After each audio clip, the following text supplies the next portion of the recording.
Yeah, I think we can start here.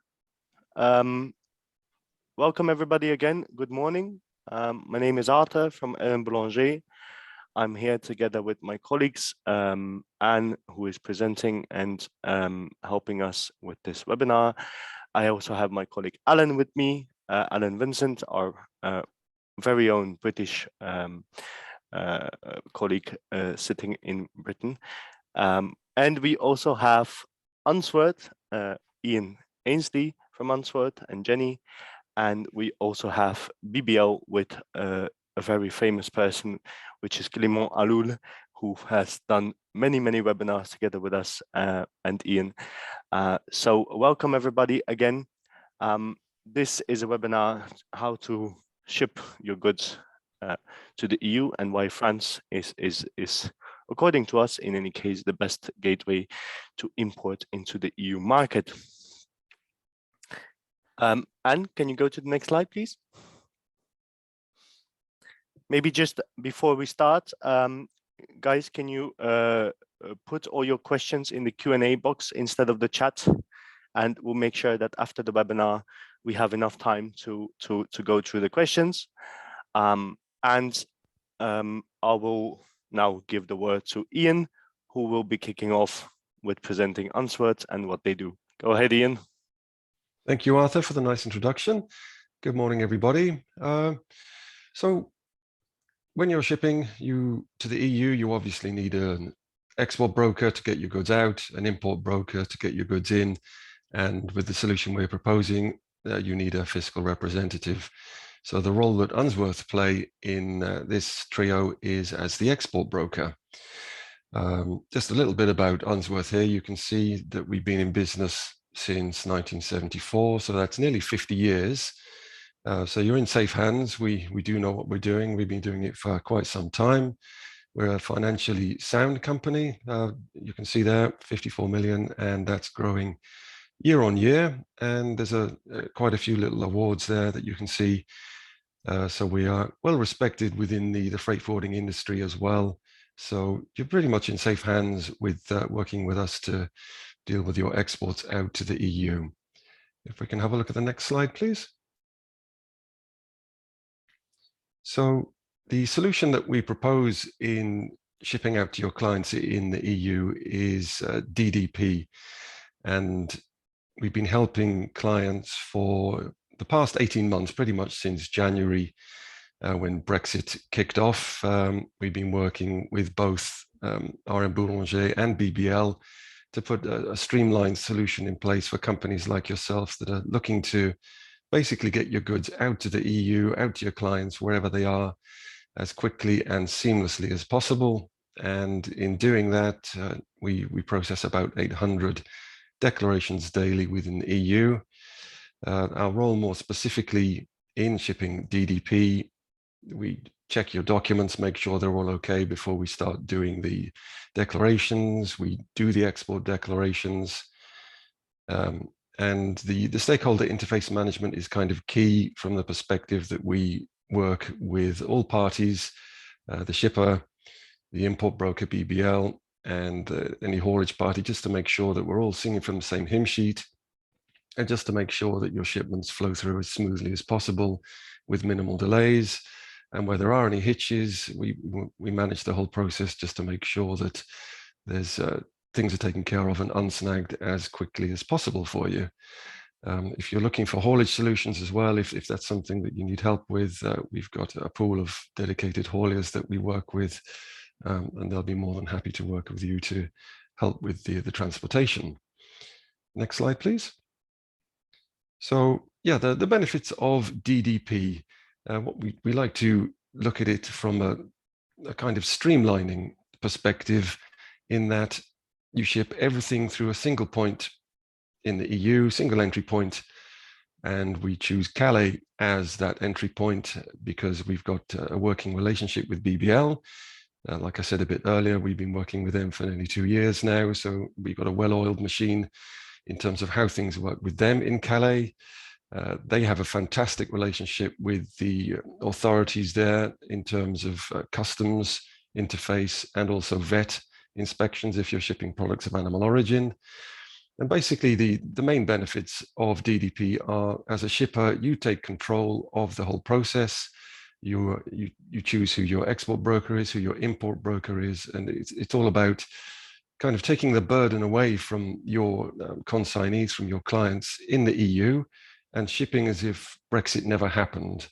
They just take delivery of your goods, basically. They're not involved in the clearance or VAT or anything like that. They're just happy to take delivery of your goods, sell them, and then make more orders for your goods. So a couple of bullet points there. Everything flows through Calais with great simplicity. There's no need to involve multiple authorities. There's 27 different authorities in the EU. Why complicate things? Just deal with one in Calais. And for those of you who know what a T1 form is, we remove the cost of that, and there's just no need for it. You don't need any transit from Calais through to where you are clearing at a different border point in the EU. Everything just clears in Calais and is in free circulation and just moves to your client without any problems there. So I don't want to encroach on the other guys, what BBL do and what RMB do, but from our perspective as the export broker, these are the benefits of DDP. So I think that's my bit done on how Unsworth fits into this picture. Great, Ian. Thank you very much for this overview. And if there is one thing to add from my part, it's always a pleasure to work with Unsworth, because Unsworth is guiding the clients regarding documentation, so that on the other side of the channel, both me and Clément are very happy with the documents then that we receive. I think that's very important to guide our clients and to tell them from a practical sense what is needed. So thank you for that. Over to Clément from BBL. Clément, I'll let you tell about your company, of what BBL does, and what your role is in the whole of this story. Go ahead. Yeah, thank you very much, Arthur. Good morning, everybody. I'm Clément, the Brexit manager for BBL.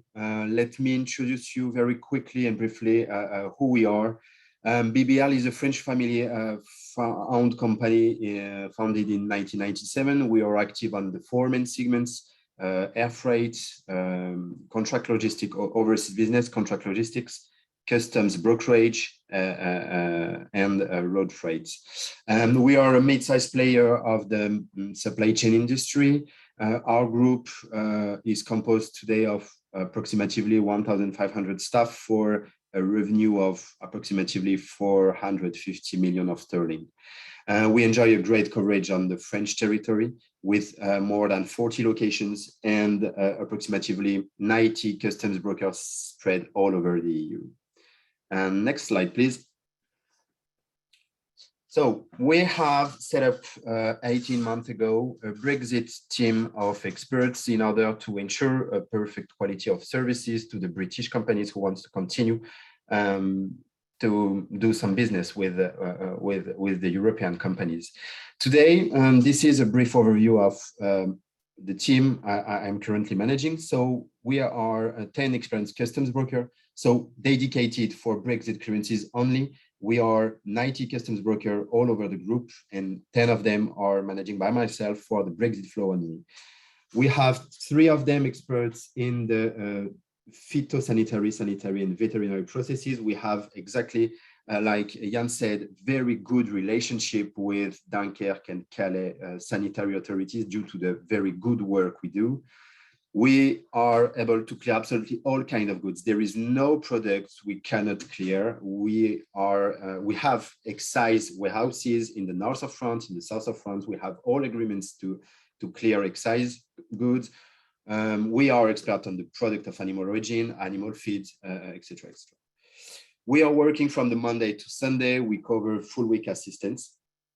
We have set up a full automatized process in order to integrate automatically more than 200 commodity codes in a very short time. I said less than 20 minutes. I could say today less than 10 minutes. And we offer very good rates for the partnership with Unsworth and RMB for the fiscal part, for what we call the single brokerage partnership, using Unsworth for the export piece, BBL for the import one, and RMB for the fiscal part. Next slide, please. So today, what interests all the people now is the DDP solution, what we have set up for the British shipper in order to remain competitive on the EU market. The thing is, we know how it is important for all the British companies to remove absolutely for their European clients the customs responsibility and the customs border. This is why the DDP Incoterms has a really competitive aspect on that topic. Indeed, buying DDP for a European company means they have absolutely nothing to do on a pure customs perspective. We have explained on this slide what are the pros and what are the pros for the British companies and the European companies buying DDP. So clearly using the smart border, so clearing the goods via Calais or Dunkirk, avoiding T1 will allow you first to centralize all your clearance to only one territory in terms of regulation and not be dependent on different regulation interpretation depending on the countries you will deliver. We will avoid the famous who is responsible for what. The British shipper who sells DDP is both the exporter and importer of record on the clearance. We will see that on the next slide. So what I say, one country of clearance, one country of legislation.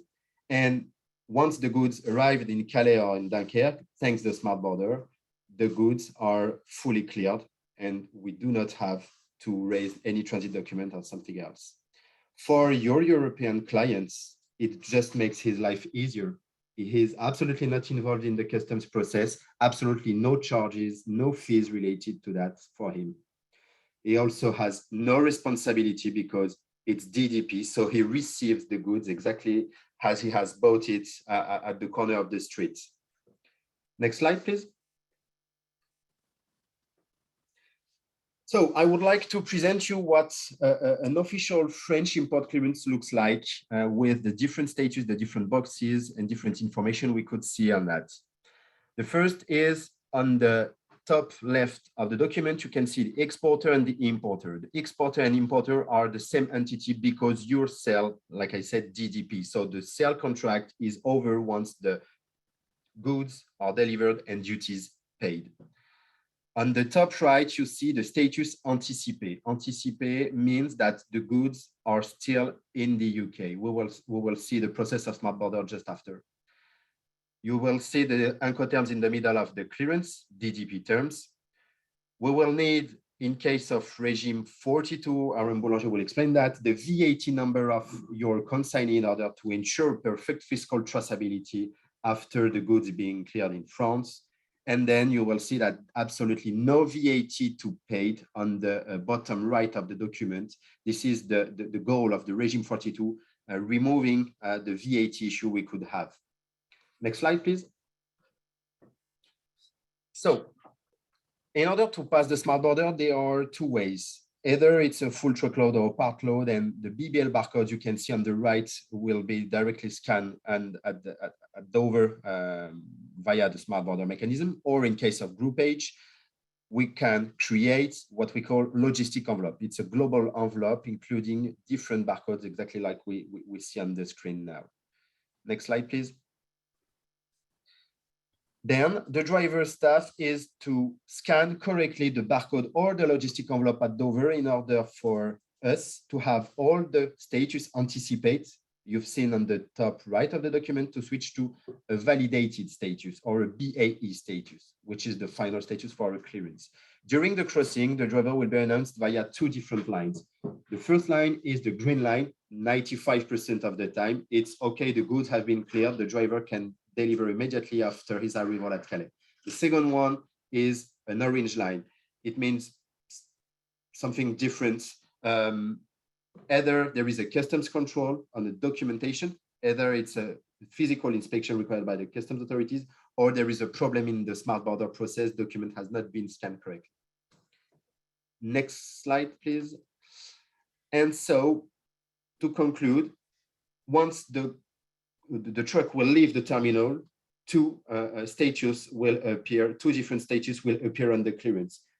The first one is BAE, which is the final status, no control required by the customs authorities. This status will mean that your goods are cleared and the driver can leave the terminal. This is absolutely the clearance you need to achieve on your side as a shipper in case of post-customs or fiscal control. In case of control required by the customs authorities, the valid status, it's a little bit funny because valid in France doesn't mean it's okay. It means that there is a control on that. And I think that's all for me. Over to you, Arthur. Thank you very much, everybody. Thank you, Clément. Who said that the French companies couldn't assist in English? They surely can. Thank you very much for this very clear exposition of things. I can't say enough how important it is to know that the system is working from both sides and that the usage of smart border is really something that can help British exporters. Now over to ourselves. We are a fiscal representative in France, based in France. You can see some key numbers on the screen. We've been doing that for a very long time now, longer than I am walking around on this earth, basically. And I think the key thing from our perspective is that nothing really changed in the sense that we'll be doing that for English, for American or Canadian companies for a very long time now. The thing is just that after Brexit, obviously new rules applied for British companies as well, but nothing new in its essence. We are a team of 30 people, and we also have a dedicated Brexit team that can manage all your questions together with Alan, who is present in the UK as well. Alan, maybe over to you now, if you can introduce why exactly what we're doing is useful and what exactly we're doing. Over to you, Alan. Yeah, absolutely. Thank you, Arthur. So as I said, my name is Alan Vincent. I do head up the UK side of RMB, based here in very sunny Grimsby today. And we help our UK clients with their VAT liabilities in the EU. So VAT registration and compliance across all EU member states, not just France, and VAT consultancy services. As Arthur said, there is a dedicated Brexit team. And we can also act as the economic operator for our clients for CE mark products. So if you're importing products that need a CE mark, importing them from China or wherever, we can act as the responsible person or the economic operator. Our ultimate goal is, as it says at the bottom, is to help UK companies trade in the EU as if Brexit never happened. And the solutions we've got in place really do apply that philosophy. Next slide, please. Okay, so Clément has very succinctly talked about the smart border. France has worked really hard on making itself the most viable, most cost-effective, most streamlined point of entry for UK customers, particularly, but for customers in the rest of the world as well, to use as their entry point to the EU. So it is fully automated, it's fully digitized. As Clément said, 95% of the trucks don't need to stop, and we, with a DDP solution, negate the need for T1s, which can be costly and really increase impact on transit times. Next slide, please. So, as I say, France have worked really hard to make themselves more attractive. They've made a massive investment in the port of Calais. I think it's almost a billion euros they've invested in the port of Calais with the smart border. And logistically, it's the closest partner for us. It's the closest country to us in the EU.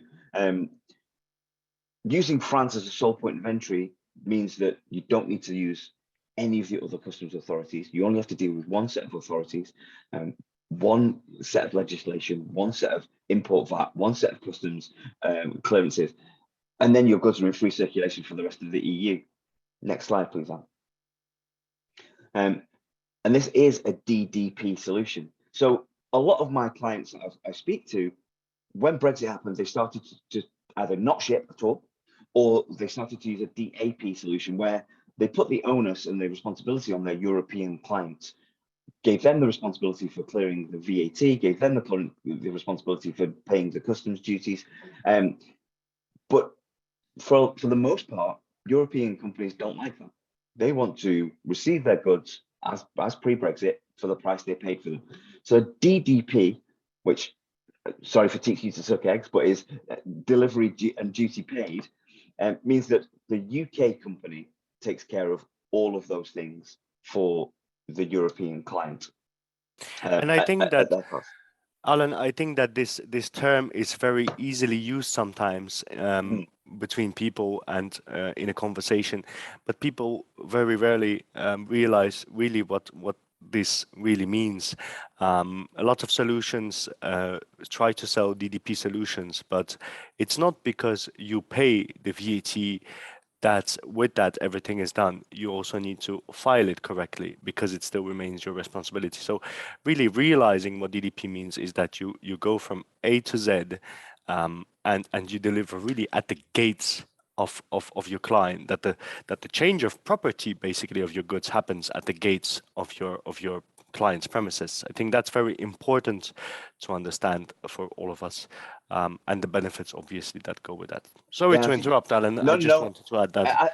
I think you're absolutely right, and we've seen over the course of the past 12 months particularly, some organizations present a DDP solution but then not consider the reporting responsibilities of that solution, and they're just charging a price, a premium for it, but then having no input into the responsibilities that you as a UK shipper with a DDP solution has to be responsible for the reporting of that VAT in France, or whatever country that you're using the point of entry, and that bit seems to be missing from a lot of solutions that are out there.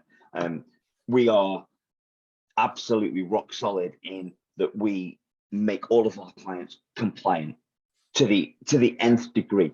We have a fantastic reputation in France with the French VAT authorities and the customs authorities, and we will not tarnish that by not having you as a client be totally compliant with everything you need to do and make sure your responsibilities are fully taken care of for the whole DDP solution.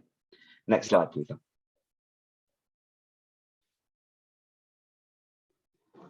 So a little continuation of DDP. As Clement said, your clients aren't involved in this customs process at all. You keep full control of the whole supply chain. What it means is as soon as the import VAT and the duties are cleared in France at Calais, those goods are in free circulation. So they can be sold then to anybody anywhere within the EU, shipped to Belgium, Italy, Spain, wherever it may be, with no further VAT and no further customs checks. And that really is like it was pre-Brexit. Next slide, please. Now, there's a lot of misinformation that happened post-Brexit. A lot of companies were advised that need to set up a company in the EU. A lot of companies set up a company in the Republic of Ireland thinking that would help. But the DDP solution means that you remain a British company. There's no need for you to set up an entity in France or anywhere else in the EU. Your responsibility in the EU is the VAT. So having a French VAT number, as a UK company owns the French VAT number, your liabilities are for the VAT in France. And then it acts almost like a vessel, as if you had an entity. It's as if you were selling from France to the rest of the EU, so an intra-community sale, therefore no VAT to charge to your customers on that sale. But you don't have to have an entity. You don't have to have bricks and mortar, you don't have to have an address, you don't have to have a company set up, because of course that would attract things like corporation tax and social contributions and accounting, bookkeeping, getting a management accountant. All of those things that would come with running a company are unnecessary for you to be able to access to all of the EU. Now, your import VAT now is actually not payable. There's no cash to hand over. You couldn't hand over cash for your import VAT if you wanted to, because having a French VAT number is the only way you can import into France. You must use a French VAT number. Now, there are a couple of ways you can do that, but typically a UK company would have its own French VAT number, would import on that number, and the import VAT that those goods attract is automatically injected into your VAT return. So there's no pre-financing of import VAT anymore. You don't have to pay it and try and claim it back. So cash flow issues that may have occurred last year are completely negated as well, because the reverse charge mechanism has been made mandatory by the French authorities. Next slide, please. Now, a lot of clients come to me, and again, post-Brexit, they looked at various solutions about getting into the EU, looking at perhaps going in through the Netherlands or going through Belgium, Germany, air freight, lots of different solutions to try and get your goods into the EU. As I said before, France has worked really hard to make itself attractive, and a couple of the reasons are France made sure that the UK was already whitelisted before Brexit even happened, and has lived up to that promise, that it would keep the specific tax reciprocity agreement between France and the UK, that business-to-business sales throughout the EU are exempted from VAT. And unlike perhaps maybe the Dutch government, you don't need full fiscal representation in France. You don't need to lay down a bank guarantee, which you would in the Netherlands. So not only are the compliance costs lower, but the responsibility that you have to appoint an agent for is also a lower responsibility as well. And like I say, no bank guarantees. So it makes it financially attractive as well. Next slide, please. And that's where we come in. So our solution for our UK clients is the same solution we've been using for clients worldwide pre-Brexit, and it's very strong. You are the importer of record. You retain the responsibility when you're selling your goods as if Brexit doesn't happen. All of that can be done with one single VAT number. Don't need a VAT number in each country of destination for business-to-business sales, and you keep control from the start right to the end. Your invoicing, your sales invoice from your UK company to your Polish customer is the same. Your commercial invoice has to show your French VAT number, and we make sure that your paperwork is pristine all the way down that supply chain. And think about it, it's in our interest to make sure that your paperwork is pristine, because if your paperwork is clean, we have to do less work. Therefore, we're more profitable. So from a completely mercenary commercial point of view, the cleaner your paperwork, the less phone calls we have to make, the less discrepancies are going to be found. Makes our job a lot easier down the line, which is what we want. We want that. We want you to be completely compliant, so that our job is easy and clean, and everybody wins all the way down the supply chain. Next slide, please. So as Arthur said, we do have a dedicated Brexit team at your disposal, and we are a people business. This is really important. There are a number of solutions out there that are software solutions. So algorithms, you feed your data in, and data comes out the other end. Well, bad data in, bad data out. But there's no one in the middle to cast a human eye on that to say, Bob, what's this discrepancy? Is there a decimal point gone awry here, or has a line been missed on this? We have people who deal with this on a daily basis, and they are paid and do very expertly look at these VAT returns. Not him, he doesn't do it very expertly. Yeah, him, he's the most expert of us all. But we have people who deal with these VAT returns on a daily basis, and it is our job to pick up the phone, have a communication, have a relationship with you that says, we can pick up on these discrepancies and make sure these VAT filings are absolutely clean. And as we said before, because there's no entity in France, there's no other tax implications other than VAT. That's all we're dealing with on a daily basis. We have a great relationship with the VAT authorities. We have a great relationship with our French customs brokers on the UK side of the channel as well, with Unsworth and BBL, and the customs authorities in France. So our communication channels are open, regular, and we know that they can rely on us to do a great job. Next slide, please. There we go. So how do we do it? On a practical term, how do you start selling DDP in the EU? First, you need an EU EORI number. Now, you definitely will have a GB EORI number, but that won't cut it into the EU. You need an EU EORI number to import your goods into the EU. Now, this can be an EORI number from any country, even the Republic of Ireland. It doesn't matter. You only need one, and that covers you as an identification number for customs all across the EU. Clearly, we want you to appoint RMB as your tax representative, and then we can start doing your filings for you. Next slide, please.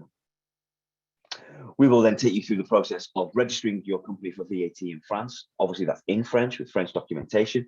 And the other option is if you either don't want to register your own company in France and your own VAT registration number, or your flow of goods dictate that perhaps there's a slightly different solution, we can let our clients, our trusted clients, use our global VAT number. Now, you may have heard of regime 42 as a tax regime.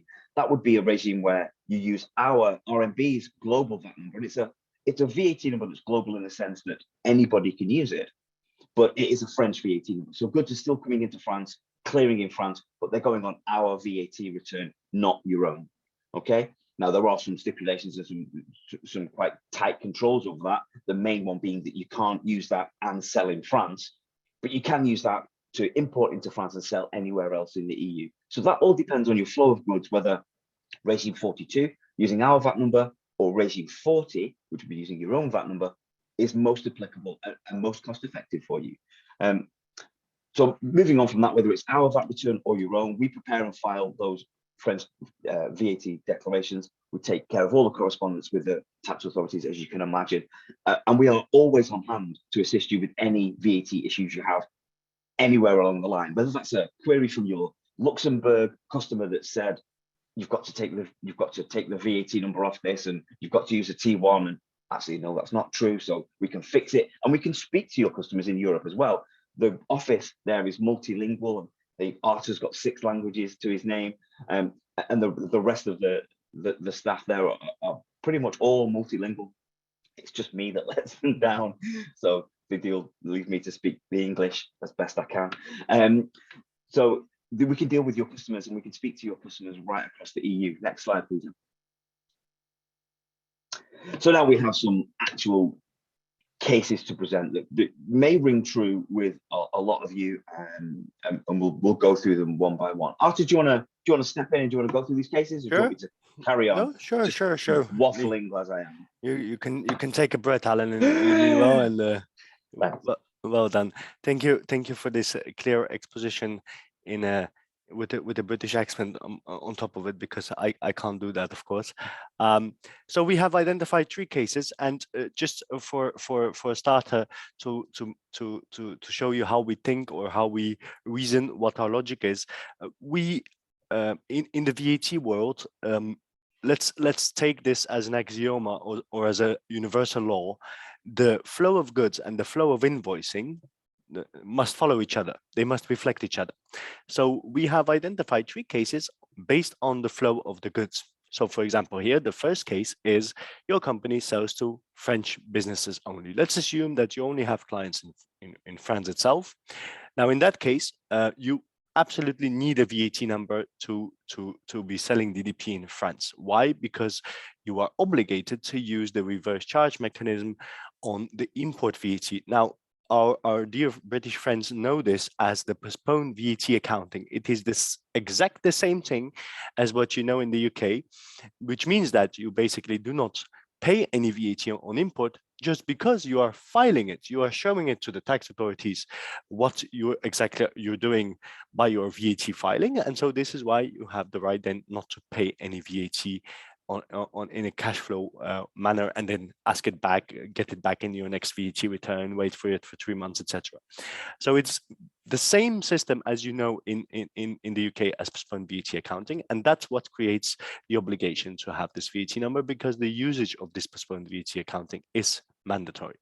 Now, once you're registered for VAT, you enjoy your postponed VAT accounting and the reverse charge on import VAT. You do not pay any VAT, and we manage your VAT returns.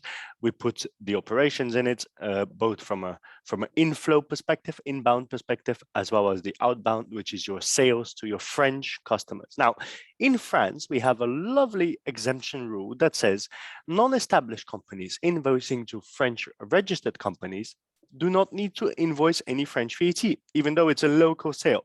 Remember, DDP, you are importing into France and you remain the owner of the goods when the goods are already cleared into France. From a fiscal perspective, this means that you're selling on French territory. This is a local French sale. So normally you would have invoiced French VAT, but you don't, because you remain, as Alan said, a British entity, a non-established company from a French perspective. So basically, your whole chain of events is VAT neutral. You don't pay any VAT on your inbound. You don't collect any VAT for the government on your outbound, on your sale. The process is quite simple. Once the VAT number is there, you appoint a customs broker in France, obviously in the UK as well. So we have Unsworth who can help with the outbound flow from the UK, then Clément and the team who can help you clear the goods in France. You mention your French VAT number on your sales invoices because you sell from your French VAT number. You sell as if you would have been a French company without really being so.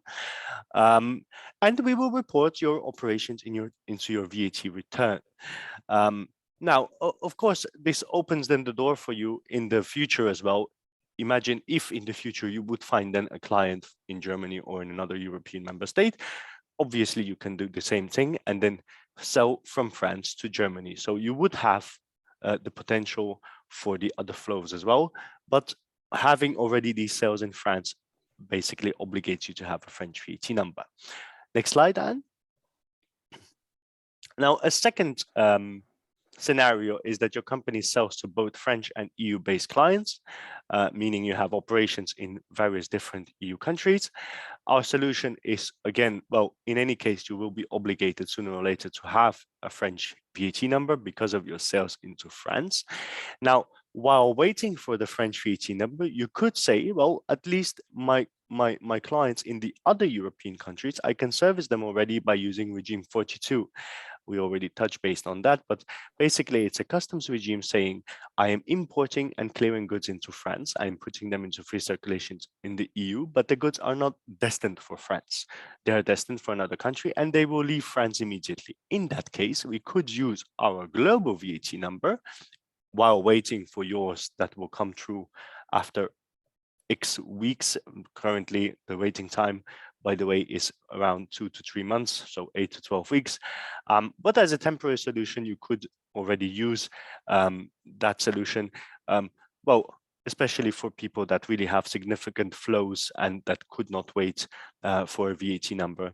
So we can basically help you covering that transition period. And once you're registered in France, again, the same situation, you clear in a normal tax regime, classical, you use your postponed VAT accounting, and both for your sales, both to French customers or European customers, there is no tax to be collected, VAT tax to be collected on your sale, because for French clients, we have the exemption rule for the local supply of goods by non-established companies to French registered companies. And for the European customers, delivery to Germany, etc., it is again the same intra-communitary delivery that you used before Brexit, mentioning Article 138 of the European VAT Directive, etc. So basically, the process is then again the same. You have a customs broker on both sides of the channel. Unsworth and BBL will be very happy to help. You mention your French VAT number on your invoices, and when you don't have it yet and you use possibly ours as a temporary solution, you mentioned that. Obviously, we will guide you through the requirements and invoicing requirements and the legal statements that you need to put on the invoices as well. And again, we will report the French VAT return, and in this case, Intrastat return. Remember, the movement of goods from one European member state to another, Intrastat is then due. We will take care of all that to be sure that your company is compliant and that the documents reflect the reality. So obviously, the benefits of this system is that your import VAT is still exempted. You do not pay it. Your sale to your French, either European B2B clients is exempted as well. Your company has its own French VAT number. At the same time, you well, basically you are whitelisted in France as a British company, meaning that France, because of this reciprocal agreement with the UK, does not consider the UK as they would consider an American company, for example. That's the biggest difference. The French basically said, well, okay, fine, they are going out of the union, but they are still our neighbors and we still trust them. So we will not impose any, draconic obligations in order to get them going with their business. And then the last case, Anne, if you would be, oh yes, we have a schematic overview. Apologies. So there you go. You can see the flows of goods. once imported into France using the import VAT deferment or the postponed VAT accounting, you can see a small drawing of a warehouse, but you're not obligated to really have a physical warehouse, but from a fiscal perspective, it is regarded as such. It is, as if your goods would be parked then under your French VAT number, and then from that French VAT number, the different types of operations that could be done, whether delivering to other European countries, delivering to even the rest of the world outside the Union.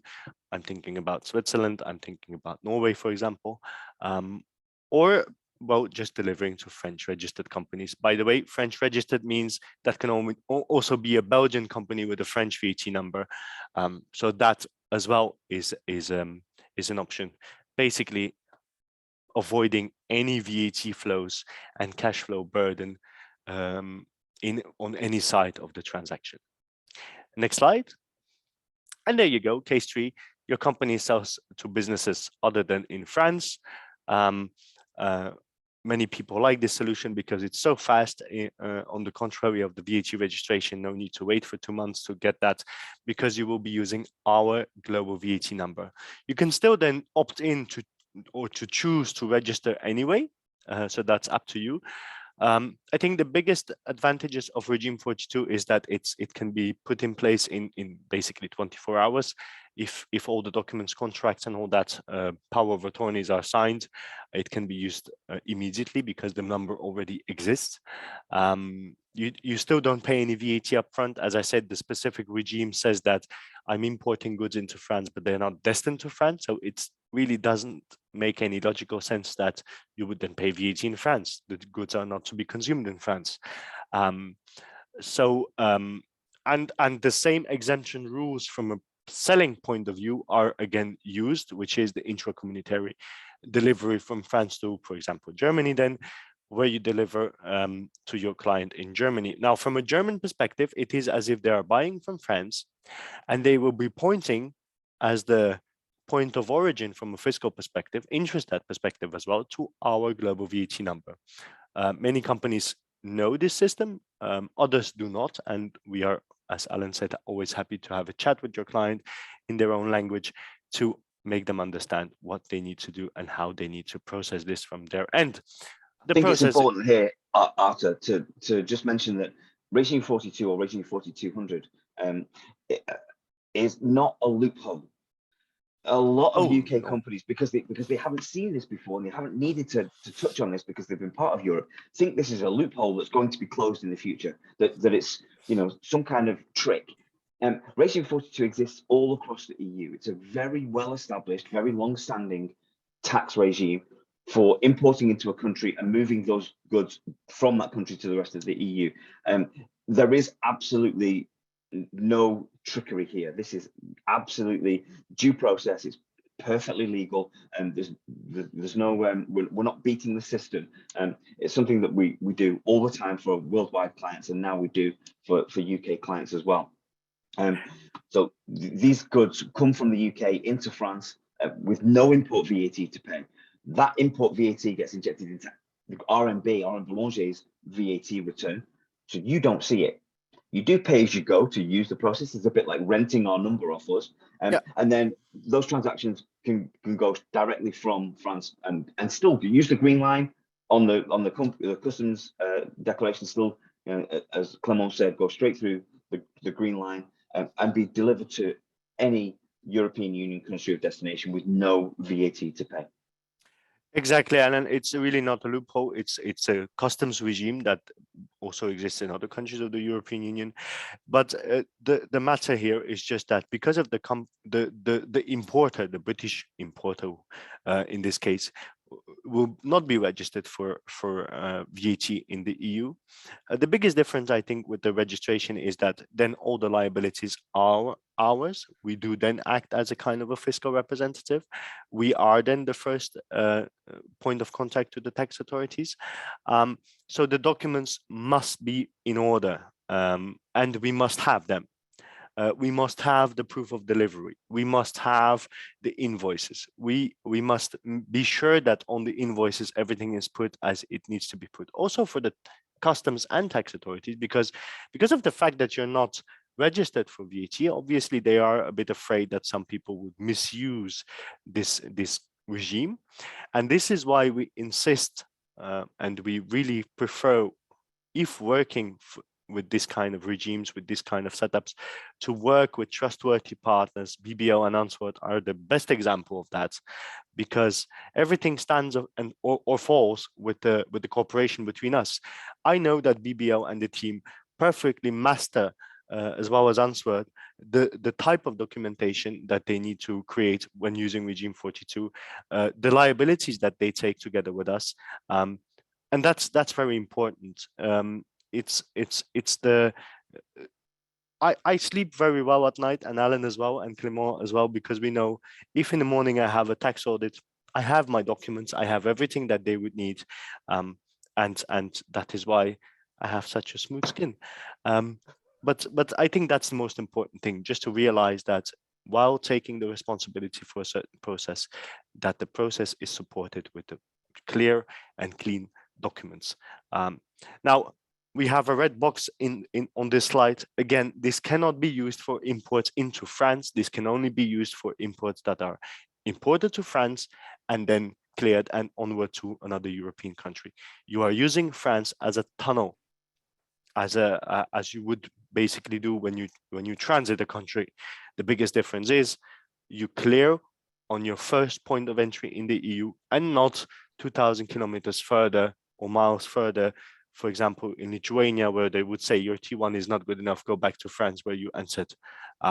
That would be catastrophic, especially when you are, for example, working with perishable goods. But even if not, it's always catastrophic in terms of transport, costs, and so on. Now, I have come to my end of my monologue. I can see that maybe we can answer a couple of questions, Alan. Yeah, there are a couple of questions in here. So, firstly, from Nikolai Masoni, what is the cost to SMEs, one-man band type companies?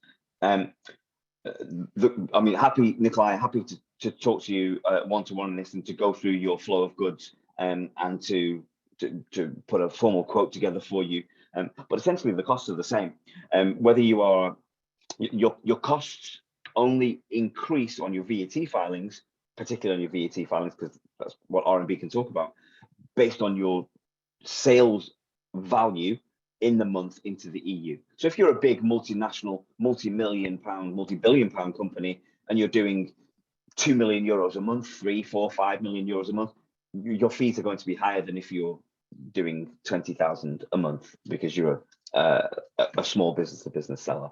But the best way to answer that, Nikolai, would be to have a conversation, find out what your flow of goods is, find out what your values are, and give you some formal figures. Yeah, I think it's worthwhile to say that all three companies involved in this webinar, we work both with small and big companies. We do have one-man show companies as well, small and medium enterprises as well. We do not really have it. We are not, that's not a criteria why or why not we should work with a client. If you're willing to comply with the documentation and the requirements that are needed to fulfill, we are happy to help, and we'll make sure that it is not at your expense. So yeah, please do reach out, and we would be happy, all three of us, to quote you on the services you need. I have another Jeremy, question. Go on. Are you going to get a question from Jeremy? Is that what you were about to do? Jeremy, and I just love e-commerce, and you wouldn't mind, Alan, if I take this one. Go. Jeremy asks, can this work for e-commerce too? Now, e-commerce obviously is a bit different in the sense that probably many of you heard that we had changes from the 1st of July 21, so 9 months, almost a year ago, where they invented the OSS and the IOSS to facilitate e-commerce. Now, our recommendation, based on the experience that we have, is that we would recommend you to transport first all your goods, or it's kind of a bulk shipment to the EU, clear it in France. BBL can help with warehousing, with delivering further to your private individuals, or you could just insert it into the network of DHL or whatever, an express deliverer, for example, in France. That would enable you to, first of all, have a good price on the fact of that you pay only one time your customs and your clearance, instead of paying for each and every parcel that you're sending out to your private individuals. And that would also enable you to use the OSS system, which basically means you have one registration in a country. Now, here in our example, that would be France. We would really recommend France. And from France, you would deliver them to all your private individuals in all other European countries. And by using OSS, you could then basically, with one declaration, file all the VAT that you collected in all other European states by one declaration and one payment to the French tax authorities that would pay then onwards to the other tax authorities in the European Union.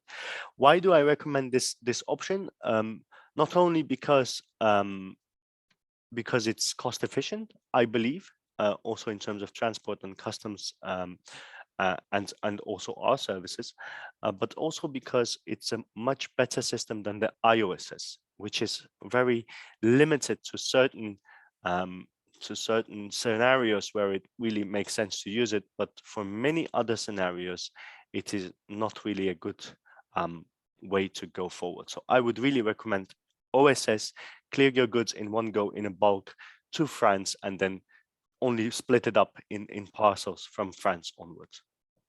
And I think we need to leave the e-commerce thing there, because that is a separate webinar in its own right. There are multiple complications with e-commerce. And Gavin, you just asked a question about, do you offer any solutions on returns, unwanted goods for e-commerce? Again, we've not got time to go into that on this webinar. Yeah. And this is it's a complex question with complex answers. So if we can have a one-to-one, Gavin, about that, we can talk you through. We can find out what your flow of goods is, find out what your issues are, and then we can advise you accordingly. Are there any other questions now for business-to-business sales in the EU with regarding VAT? Anything else we can answer? Yeah, we will be sending out a follow-up email with a recording of this webinar, with the contact details of every person here present on this webinar, so you can reach out also personally to us by email, by phone, by Teams, by Pigeon if needed. And important to say, as that last slide said, sorry, I've just got back one. We are at Multimodal next week. Multimodal is a big expo at the NEC in Birmingham, and we're there for all the days. We're on stand 105, I think it is. So we are there, we are exhibiting, we're also presenting. Oh, the stand's there, look, the stand number's there. Thanks for that, Anne, pointing your cursor to that. So if you're anywhere local, if you're within an hour or so of Birmingham, come and see us. It's free to enter, it's free to register. Get down, see ourselves, come and talk to Unsworth there as well. We'd be delighted to have a sit down and a chat with you and grab a coffee. Next slide, please, Anne. So here are our contact details. Unfortunately, I wasn't allowed to put mine on because they don't like to see my picture, apparently. But you've got Arthur, Clement, and Ian on there. Take a snapshot, take a screenshot. We will be sending out a copy of this slide deck and a recording of this presentation for you after the event. So please feel free to get in touch. Our numbers are on there. Happy to speak to you at any time. Great. Everybody from the Painlist members, Clement, Ian, Alan, and of course Jenny and Anne, thank you very much for organizing this. Thank you very much for your attendance and for your time. I wish everybody a lovely day and hope to see you soon.